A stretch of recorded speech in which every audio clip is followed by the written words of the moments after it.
Tayo po ay magsasagawa ng ating panalangin sa umaga ngayong Sabado Santo. Ang lahat po ay magsitayo. Panginoon, buksan mo ang aking mga labi. Matipayag ko ang papuri sa'yo.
Nasaan ka ng tanghaling madilim? Nasaan ka ng tanghaling madilim?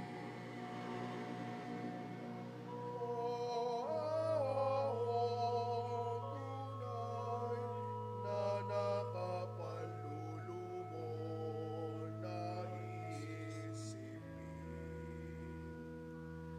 Nasaan ka ng tanghaling madilim?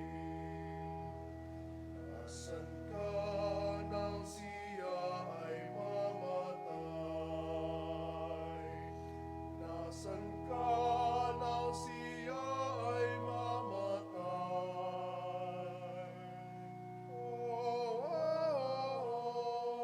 Tunay na nakangihilak mo na pakinggan. Nasaan ka nang siya ay mamatay?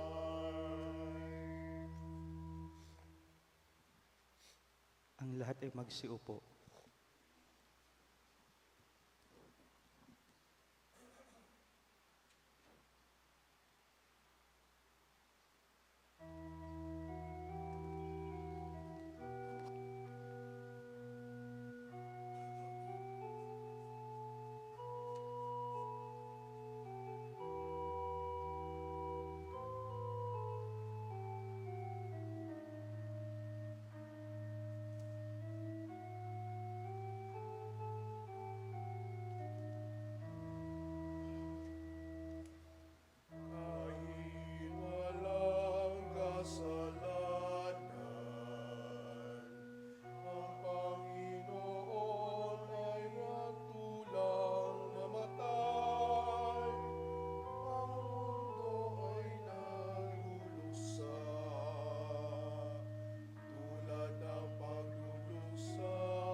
Tatayo ang lahat. Puri sa Ama at sa Anak at sa Espiritu Santo, kapara noong una, ngayon at mapagkailanman. Amen. Magsiupo.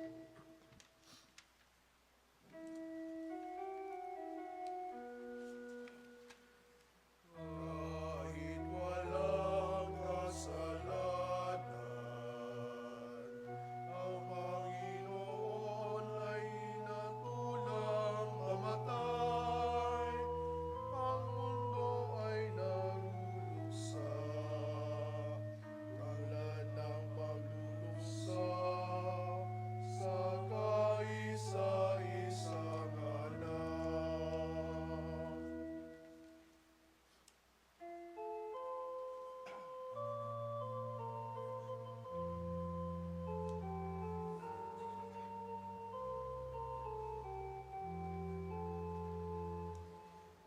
Iligtas mo ang aking kaluluwa, O Panginoon, sa tangan ng impyerno. Minsan nasabi ko sa tanghalian ng buhay, ako ay papanaw.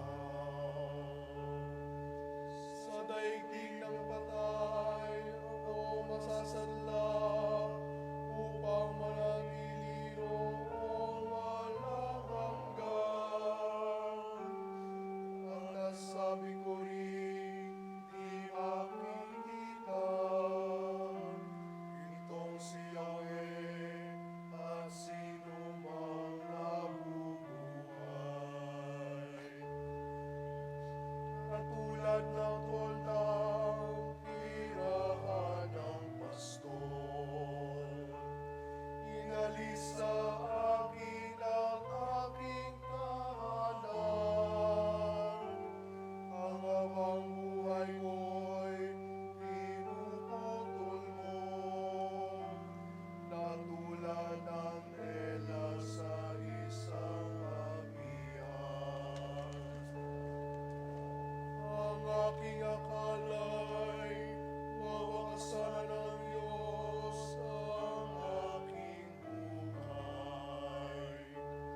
Ako'y lumuluha sa buong magdamag, hindi makatulog.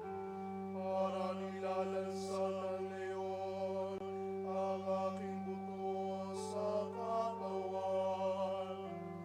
Ang aking akala'y wawakasan na ng Diyos ang aking buhay. Tumataghoy ako dahilan sa hirap. Ani mo ay kalapati at makahahabag. Ang mga mata ko ay pagod na rin dahil sa pagtitilian sa itaas. Yahweh, sa kahirapang ito'y ako'y iligtas.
tagapagligtas ko ay si Yahweh.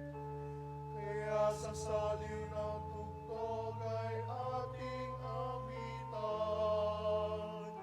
Sa banal na templo, tayo-ayo awit habang nabubuhay. Tatayo ang lahat. Papuri sa Ama, sa Anak at sa Espiritu Santo, kapara noong una, ngayon at magpakailanman. Magsiupo ang lahat.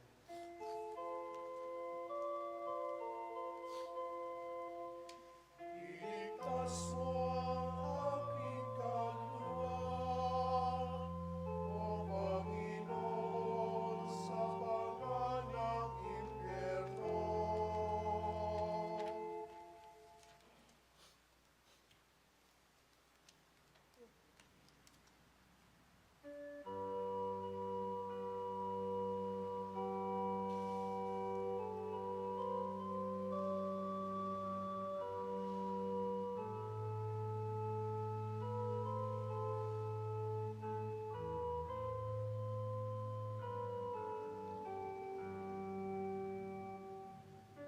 Ako'y namatay, ngunit ngayon ako'y mabubuhay magpakailanman.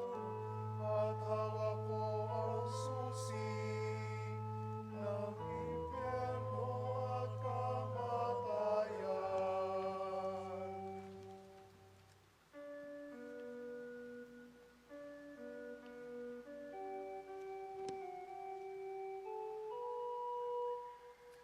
Purihin si Yahweh sa banal na templo, ang Diyos ay kapitan. Purihin sa langit ang lakas na taglay. Siya ay purihin sa kanyang ginawa.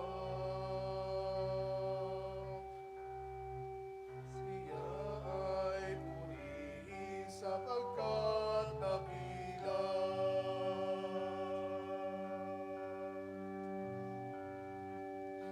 Purihin sa tugtog ng mga trompeta. Awitan sa salib at alpatiran. Sa tugtog ng tambol, magsayaw purihin. At lautan ay tugtugin.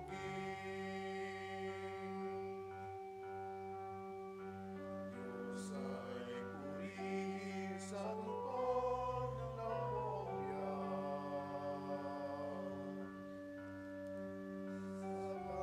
Sa tugtog siya'y pakinggan. Purihin si Yahweh ng mga nilalang. Tatayo ang lahat.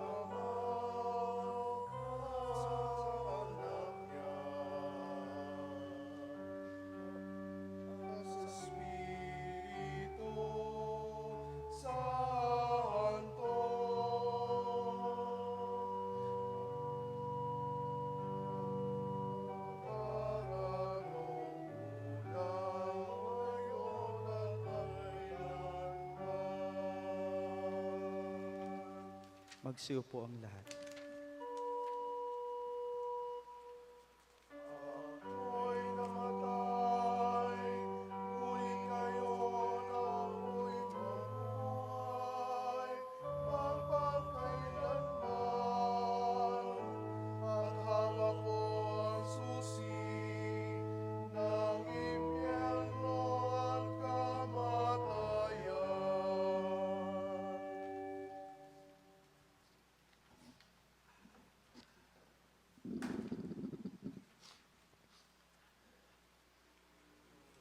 Pagbasa mula sa aklat ni Propeta Oseas. Ako'y hanapin at sa pagkabagabag nila ay sabihin, halikayo at tayo'y manumbalik kay Yahweh, sapagkat ang nanakit ay siya ring magpapagaling. Siya ang nanugat, kaya siya rin ang gagamot. Sa loob ng 2 araw ay mapapalakas niya tayo uli. At sa 3 araw, tayo'y kanyang ibabangon upang mamuhay sa kanyang pagtangkilik. Ang salita ng Diyos. Salamat sa Diyos. Tayo po ay mananatili ng kaunting panahon ng katahimikan para sa pagninilay.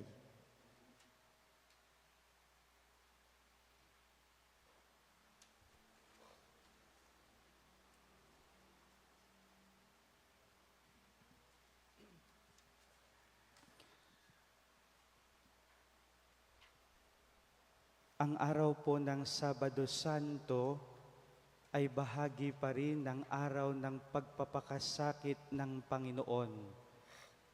Kaya hindi na po natin ginagamit yung salitang Sabado de Gloria sapagkat ang Sabado Santo ay araw pa rin ng pagpapakasakit ng Panginoon. Ito ang araw na ating ginugunita, ating ipinagdiriwang ang pagpanaog ni Jesus sa kinaroroonan ng mga patay, upang sa kanyang pagpanaog sa kinaroroonan ng mga patay, kanyang maipahayag ang muling pagkabuhay na siyang susi ng pagbubukas ng pinto ng kalangitan. Kaya ating maiisip ang kagalakang dulot ng pagpanaog ni Jesus sa kinaroroonan ng mga patay. Ito'y nagdadala sa kanila ng kaligayahan, sapagkat sa wakas, kanilang matatamo ang biyaya ng muling pagkabuhay na tanging makakamit lamang sa pamamagitan ni Jesus. Ang sabi po ng isang mangangaral, ang pangalan po niya ay si Romano Guardini. In Good Friday, we see the active suffering of Jesus. Kaya kahapon po ay buhay na buhay ang ating diwa at imahinasyon sa napakaraming pagpapakita ng pagpapakasakit ni Jesus. Kahapon po ay maluha-luha tayo sa lahat ng ating mga pagdiriwang. Ito may sa liturhiya o sa ating debosyon. In Good Friday, we witness the active suffering of God. On Holy Saturday, Guardini said, we witness the passive suffering of God. Si Jesus ay nagdurusa pa rin ngayong araw na ito. At kung kahapon buhay na buhay at maingay na maingay ang diwa natin sa napakaraming pagpapakita ng pagdurusa ni Jesus, ang katangian ng araw na ito ng Sabado Santo ay ang katahimikan ng Diyos. Sana po ay mapanatili natin ang katahimikan ngayong Sabado Santo sapagkat ang Diyos ay tahimik ngayong araw na ito. Kung atin pong sasaliksikin ang banal na kasulatan, sa napakaraming tagpo ng buhay ni Jesus, nagpadama ang Ama. Nang si Jesus ay isilang, bumaba ang mga anghel sa kalangitan, at ang mga anghel ay umawit, papuri sa Diyos sa kaitaasan at sa lupa'y kapayapaan sa mga taong may mabubuting kalooban. Inyong maaalaala din ang tagpo ng pagbabagong anyo ni Jesus, kung saan ang mismong tinig ng Ama ay napakinggan. Ito ang aking kinalugdang anak, pakinggan ninyo siya. In many instances in the life of Jesus, the Father spoke. It always amazes me that in the passion and death of Jesus, the Father never spoke. Parang gusto kong sumbatan din ang Diyos.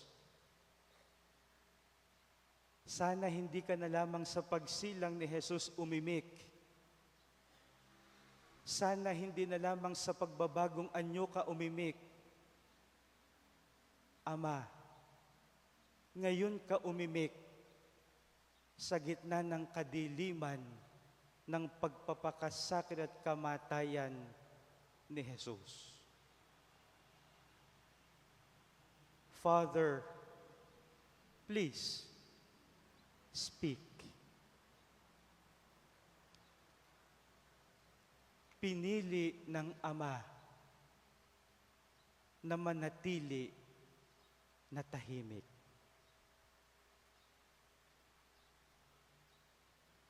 This is the mystery of the silence of God. Sa buhay natin, mga pinakamamahal, may mga pagkakataong ang Diyos ay nagbibigay ng tanda kapag tayo ay nananalangin sa Kanya. At siguro po ay may karanasan kayo sa mismong ating patrona, si Santa Teresita, na kapag tayo ay humihingi ng tanda, ang kalimitang ibinibigay niyang tanda ay ang bulaklak ng rosas. Kapag ang Diyos ay nagbigay ng tanda, salamat sa Diyos. Pero kapag pinili ng Diyos na manatiling tahimik, salamat din sa Diyos. Sapagkat sa napakaraming pagkakataon, pinipili ng Diyos na maging tahimik. Tahimik ang Diyos sa pagkakasakit natin. Tahimik ang Diyos sa kamatayan ng mga mahal natin sa buhay. Tahimik ang Diyos sa gitna ng ating kalungkutan. Tahimik ang Diyos sa gitna ng ating pagkabigo at mga katanungan sa buhay. Maraming pagkakataon, hinihiling natin sa Panginoon, Panginoon, gusto ko itong maunawaan. Pero katulad ng ginawa ng Ama kay Jesus, God chose to be silent. In the end, when God chooses to be silent, He does not want to give an explanation, but He gives what is most precious: presence. Presence. At the end of the day, Jesus promised not to answer all questions. Jesus promised, I will be with you until the end of the world. Ang ipinangako ng Diyos, hindi sagot. Ang ipinangako ng Diyos ay presyensya. At ang pinakamagandang pamamaraan upang madama ang presyensya ay sa pamamagitan ng katahimikan. Manatili tayo sa katahimikan ng Diyos.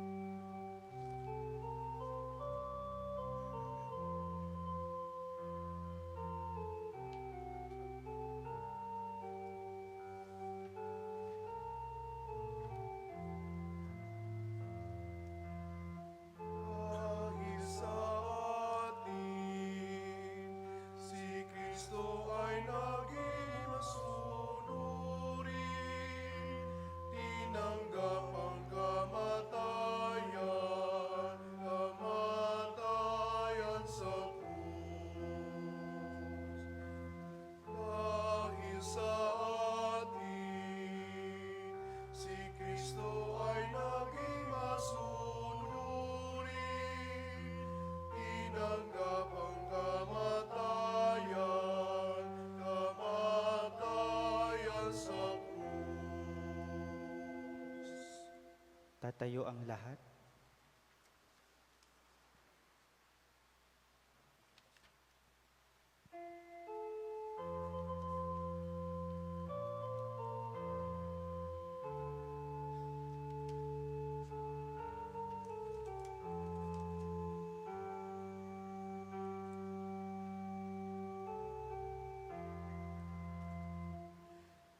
Iligtas mo kami, o tagapagligtas ng mundo. Sa krus iniligtas mo kami, sa pamamagitan ng ibinuhos mong dugo. Ipinabot namin ang aming panghinang tulong sa iyo, O Diyos.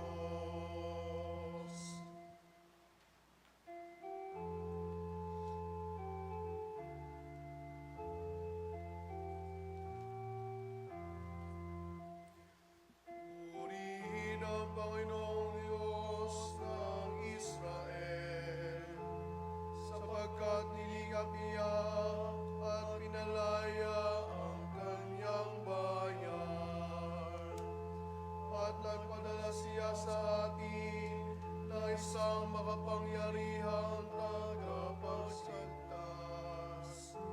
Mula sa lipin ni David ang kanyang lingkod. Ipinangako niya sa pamamagitan ng kanyang malangal na propeta noong una na ililigtas niya tayo sa ating mga kaaway at sa kamay ng lahat ng napopoon sa hagati. Ipinangako rin niya na kahabagan ng mga kanyang mga magulang at alalahanin ang kanyang manahal na tipan. Iyan ang sumpang binitiwan niya sa ating amang si Abraham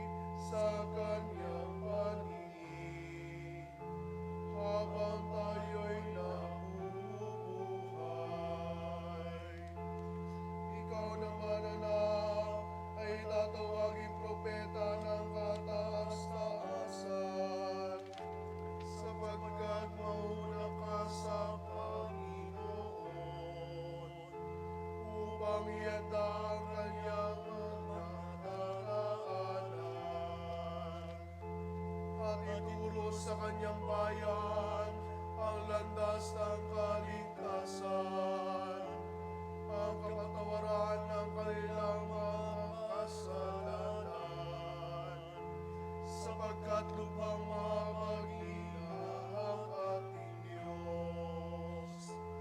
Magbubukang liwayway sa atin ang araw ng kaligtasan, upang magbigay liwanag sa mga nasa kadiliman at nasa dilim ng kamatayan. At patnubayan tayo tungo sa daan ng kapayapaan. Papuri sa Ama at sa Anak at sa Espiritu Santo, kapara noong una, ngayon at magpakailanman.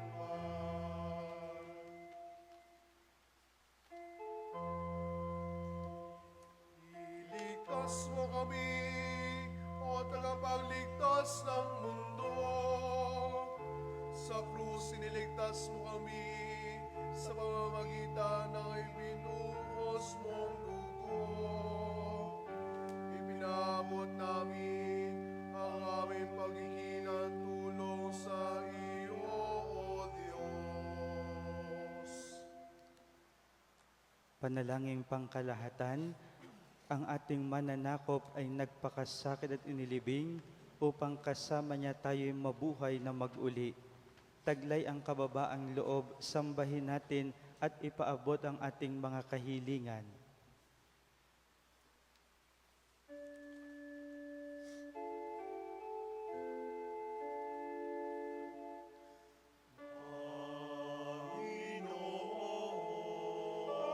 Awan mo kami,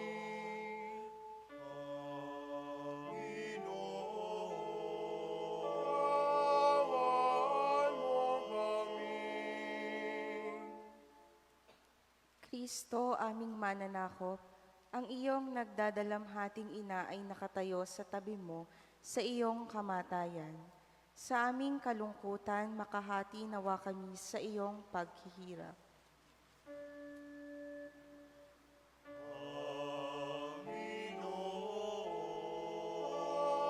Awan mo kami. Kristo, aming Panginoon, gaya ng isang butil na nahulog sa lupa, ibigay mo sa amin ang isang ani ng pagpapala, naway mamatay kami sa kasalanan at mabuhay lamang para sa iyo.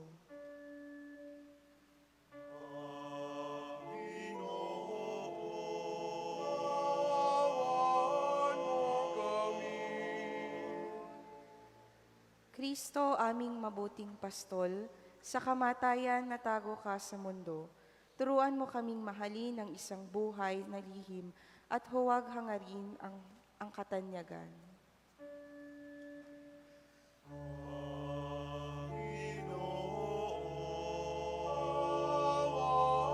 mo kami.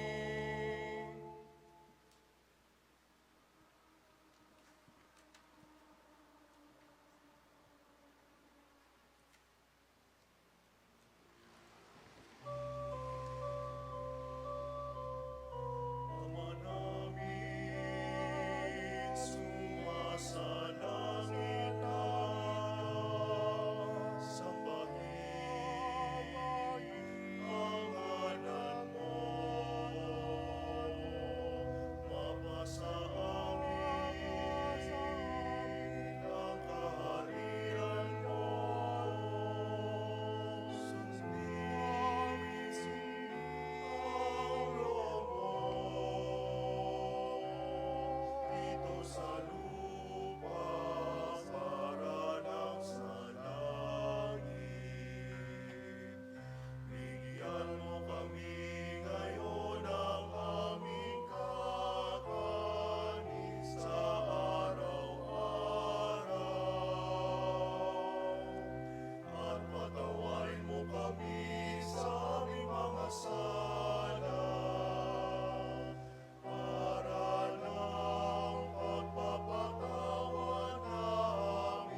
Ama naming makapangyarihan, nanaog ang bugtong mong anak sa mga kinaroroonan ng mga yumao at muling nabuhay sa kaluwalhatian. Pakundangan sa iyong kabutihan, ibangon mo ang iyong bayan na sa binyag ay kasama niyang nalibing upang makaisa niya sa buhay na walang hanggan, sa langit na iyong kaharian. Sa pamamagitan ni Kristo kasama ng Espiritu Santo, magpasawalang hanggan. Amen. Ilan pong paalaala, ang krus na ating pinarangalan kahapon ay nandito pa rin sa may harapan. Kaya tuwing tayo po ay dadaan sa krus na ito, tayo po ay magpapakita pa rin ng paggalang, sapagkat ito po ang pinaka-prominente na simbolo ng mga araw ng pagpapakasakit ng Panginoon. Mamaya pong gabi ang bihilya ng ating pagsalubong para sa pagkabuhay ni Jesus ay sa ganap na 8 ng gabi. Ipinapaalaala po namin na kayo po ay magdadala ng inyong mga kandila sapagkat ito po ay gagamitin natin sa pagsasariwa ng ating mga pangako sa binyag. Harinawa po ay magkasama-sama tayo sa pagsalubong sa muling pagkabuhay sapagkat ito po ang pinakatampok sa mga mahal na araw. Sumainyo ang Panginoon. Pagpalain kayo ng makapangyarihang Diyos, ang Ama, Anak at Espiritu Santo. Amen. Amen.